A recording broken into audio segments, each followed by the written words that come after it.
అనుదిన అరుణోదయ స్తుతి కార్యక్రమంలో అనుదినము మాతో కలిసి దేవుణ్ణి స్తుతిస్తున్న ప్రియ సహోదరి సహోదరులందరికీ మన రక్షకుడు ప్రభువైన యేసుక్రీస్తు నామములో వందనాలు తెలియజేస్తున్నాం.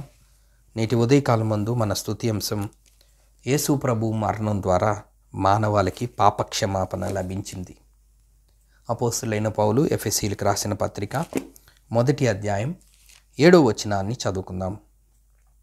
దేవుని కృపా మహదైశ్వర్యమును బట్టి ఆ ప్రియుని యందు ఆయన రక్తం వలన మనకు విమోచనము అనగా మన అపరాధములకు క్షమాపణ మనకు కలిగి ఉన్నది. ప్రియ సహోదరి సహోదరులారా, యేసు ప్రభు వారి మరణం యొక్క ఫలితం, యేసు ప్రభు మరణించుట ద్వారా విశ్వాసులకు కలిగిన మానవాళికి కలిగిన కొన్ని ప్రయోజనాలు ఏంటో మనం ఒక్కొక్కటిగా మనం జ్ఞాపకం చేసుకుంటూ వస్తూ ఉన్నాం. ఆయనను స్తుతిస్తూ వస్తూ ఉన్నాం. ఈ ఉదయకాలం మందు కూడా మరొక కారణము, మరొక ప్రయోజనం మనం జ్ఞాపకం చేసుకుంటే, ఆయన మరణము ద్వారా ఈ ఉదయకాలం మందు వాక్యం వింటున్న మనకి పాప క్షమాపణ లభించింది. పాపానికి క్షమాపణ, చేసిన పాపం ఊరికే పోదు అని సామెత ఉంటుంది. పాపానికి క్షమాపణ, శిక్ష, చేసిన తప్పుకి శిక్ష, చేసిన దానికి ప్రతిఫలం.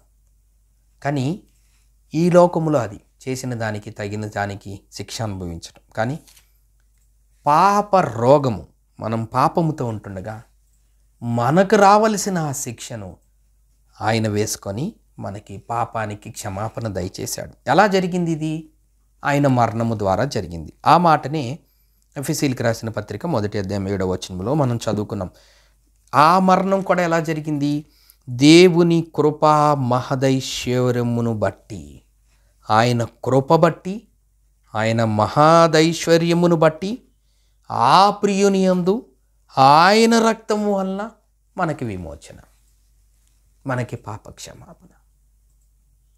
ఉదయకాలం మందు దేవుని వాక్యం వింటున్నామంటే, ఉదయకాలం మందు దేవుని బిడ్డలుగా ఉన్నామంటే, ఆయన వాక్యాన్ని వినేవారంగా ఉన్నామంటే, ఆయన వాక్యాన్ని అంగీకరించే వారంగా ఉన్నామంటే, ఆయన వాక్యాన్ని చదివే వారంగా ఉన్నామంటే, ఆయన బిడ్డలుగా మనం ఉన్నామంటే, పరలోక పట్టణాల వారసులుగా మనం ఉన్నామంటే, విశ్వాసులముగా ఉన్నామంటే, రక్షింపబడిన స్థితిలో ఉన్నామంటే, క్రైస్తవులుగా మనం ఉన్నామంటే, కారణం ఆయన మనకు దయచేసిన పాపక్షమాపణ. ఆ పాపక్షమాపణ ఎలా కలిగింది అంటే ఆయన మరణము ద్వారా. ఆయన మరణములో ఆయన కార్చిన అమూల్యమైన రక్తధారల ద్వారా. ఆ అమూల్యమైన రక్తధారలు ఏ విధంగా ఆయన చేశాడంటే ఆయన కృపా మహదైశ్వర్యమును బట్టి, ఆయన కృప, ఆయన కరుణ, ఆయన జాలి, ఆయన ప్రేమ. దేవుడు లోకమును ఎంతో ప్రేమించెను. ఆయన ప్రేమ, ఆయన కృప, ఆయన మహదైశ్వర్యమును బట్టి, ఆయన సిలువలో ఆయన కార్చిన రక్తము, యేసు రక్తము ప్రతి పాపముల నుండి మనల్ని పవిత్రులుగా చేయను. ఈ లోకంలో వస్త్రాలు శుద్ధి చేసుకోవడానికి అనేక వస్తువులు ఉన్నాయి. వాహనాలు శుద్ధి చేసుకోవడానికి అనేక కెమికల్స్ ఉన్నాయి. ఇళ్ళను శుభ్రం చేసుకోవడానికి అనేక కెమికల్స్ ఉన్నాయి. రకరకాలుగా ఇంట్లో గిన్నెలు క్లీన్ చేసుకోవడానికి రకరకాలుగా ఉన్నాయి. రోడ్లను శుభ్రపరచడానికి అనేక రకరకాలు ఉన్నాయి. కానీ మానవాళి పాపానికి పట్టిన ఆ మురికిని తీసివేయడానికి పరిశుద్ధమైన రక్తం అవసరం. అందుకే హెబ్రీయులకు రాసిన పత్రికలో ప్రతిసారి మనం జ్ఞాపకం చేసుకుంటూ ఉంటాం. ఎలయనగా ఎడ్ల యొక్కయు మేకల యొక్కయు రక్తము వలన మానవునికి పాపక్షమాపణ తీసివేయట అసాధ్యం. హెబ్రీయులకు రాసిన పత్రిక 10వ అధ్యాయం 3వ వచనం. అయితే ఆ బలులు అర్పించుట చేత ఏటేటా పాపములు జ్ఞాపకమునకు వచ్చుచున్నవి. ఎలయనగా ఎడ్ల యొక్కయు మేకల యొక్కయు రక్తము పాపములను తీసివేయుట అసాధ్యము.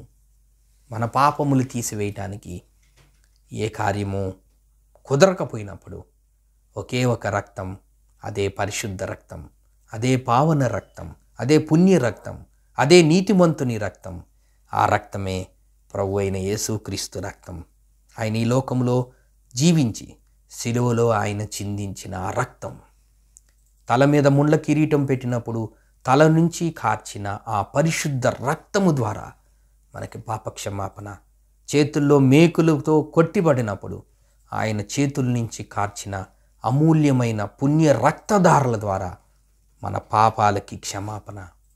పక్కలో బల్లెపోటు పొడిచినప్పుడు ఆయన కార్చిన ఆ అమూల్యమైన పరిశుద్ధ రక్తము ద్వారా మనకి పాప క్షమాపణ. కాళ్ళలో మేకుల ద్వారా ఆయన కార్చిన రక్తము ద్వారా మనకి పాప క్షమాపణ. కొరడాలతో కొట్టినప్పుడు ఆయన చర్మము చీల్చబడి ఆయన దేహం నుంచి కార్చిన ఆ పరిశుద్ధ పావన పుణ్య శ్రేష్టమైన దివ్యమైన రక్తము ద్వారా నా పాపములకు పాప క్షమాపణ. ఎందుకు మనం దేవుణ్ణి స్తుతించాలి? ఎందుకు దేవుణ్ణి మనం జ్ఞాపకం చేసుకోవాలి? ఎందుకు ఇట్లా ఒక అనుదిన అరుణోదయ స్తుతి అనే ఒక కార్యక్రమం పెట్టుకొని అందులో ప్రతిరోజు ఒక్కొక్క మాటను జ్ఞాపకం చేసుకొని ఎందుకు రక్షింపబడిన విశ్వాసులు లేదంటే ఈ భూమి మీద ఉన్న మానవుడు దేవుణ్ణి స్తుతించాలి అంటే మనకి పాప క్షమాపణ. ఆ పాప క్షమాపణ ఊరికే కలగల, కలుగుగాక అంటే కలగల, జరుగుగాక అంటే జరగల, ఎవరినో మధ్యవర్తులను ఆయన పురమాయించలా, ఎవరినో ఆయనను పంపించలా, ఎవరికో ఆ పనిని ఆయన అప్పగించలా. ఆయన దగ్గర కోటాను కోట్ల దేవదూతలుంటే ఆయన వాళ్ళకు అప్పచెప్పలేదు, కానీ ఆయనే స్వయంగా వచ్చి ఆయనే స్వయంగా సిలువలో మరణించి ఆయనే స్వయంగా రక్తధారలు కార్చి ఆయనే మరణించి ఆయనే తిరిగి లేచుట ద్వారా ఆయన యందు విశ్వసించుట ద్వారా మన పాపాలకు క్షమాపణ. అదే మనం చదువుకున్నాం ఎఫెసీయులకు రాసిన పత్రిక 1వ అధ్యాయం 7వ వచనంలో, దేవుని కృపా మహదైశ్వర్యమును బట్టి ఆ ప్రియుని యందు ఆయన రక్తము వలన మనకు విమోచనము అనగా మన పాపరాధములకు క్షమాపణ మనకి కలిగి ఉన్నది. ఇందును బట్టి మనం దేవుని స్తుతించబద్దులమై ఉన్నాం. యేసు ప్రభు మరణము ద్వారా మానవాళికి పాప క్షమాపణ. ఉదయకాలం ముందు వాక్యం వింటున్న మనం కూడా ఒకప్పుడు పాప క్షమాపణ లేని స్థితిలో ఉండిన వారం ఈ ఉదయకాలం ముందు అయితే పాపానికి క్షమాపణ కలిగి పరిశుద్ధులుగా ఉన్నందుకు అట్టి స్థితిని జ్ఞాపకం చేసుకుంటూ ఆ అట్టి స్థితికి కారకుడైన ఆ విమోచకుడైన యేసుక్రీస్తు వారిని మనసారా హృదయపూర్వకంగా మనం స్తుతిద్దాం. దేవుడి కొన్ని లేఖన భాగంలో మన కొరకు దీవించునుగాక. ప్రార్థన చేసుకుందాం. ప్రేమగల తండ్రి, నమ్మకమైన మా దేవ, మీకు స్తోత్రం వందనములైనా. మీరు మరణించి తిరిగి లేచుట ద్వారా మాకు కలిగిన ప్రయోజనాలు ఒక్కొక్కటిగా మీరు జ్ఞాపకం చేస్తున్నందుకు వందనములు.